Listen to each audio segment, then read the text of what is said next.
I spotted my husband and his mistress outside the maternity ward late at night, proudly cradling their newborn. This isn't just a story about betrayal. It's about the brutal, eye-opening moment when you realize the person you loved, the one you sacrificed everything for, was a viper, just waiting for the perfect moment to strike. And what a moment it was. It was past midnight when my pager screamed to life, a critical consult in the maternity ward.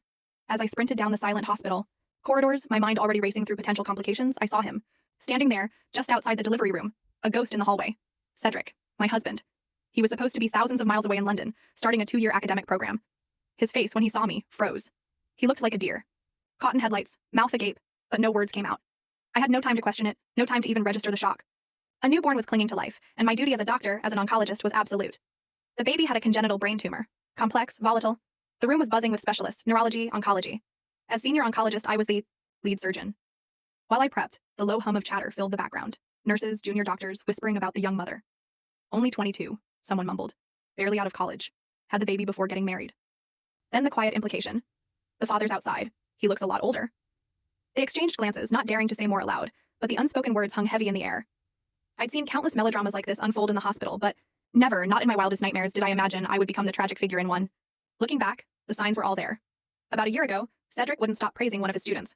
Then, 6 months ago, he suddenly announced he'd gotten an amazing opportunity for advanced studies in London. I was so consumed by my work, so dedicated to saving lives that I didn't question it. Now, as I stared at the name on the chart, Estelle, it clicked. That was his student. They'd been involved since her graduation, and had it not been for this desperate emergency, he might have kept lying to me forever. But I pushed it all down. No matter whose child this was, my duty as a doctor was to preserve life. Nothing else mattered. For the next 36 hours, I performed 4 separate intricate operations. Twice, I nearly collapsed from exhaustion right there at the surgical table. But in the end, we saved the child. The relief was immense, though shadowed by the reality that due to the tumor's size and pressure on the nerves, the baby would likely suffer from cerebral palsy. When I finally stepped out of the operating room, my legs trembling, my arms aching, Cedric was waiting. He had one arm around Estelle, his face etched with a look of deep concern. "Helena," he asked, his voice soft. "How is the baby?" In that moment, something inside me went cold. I hadn't slept in 2 days. I had just battled death for his child, his secret child, and all he cared about was them. Not a word to me, no question, no explanation, no apology.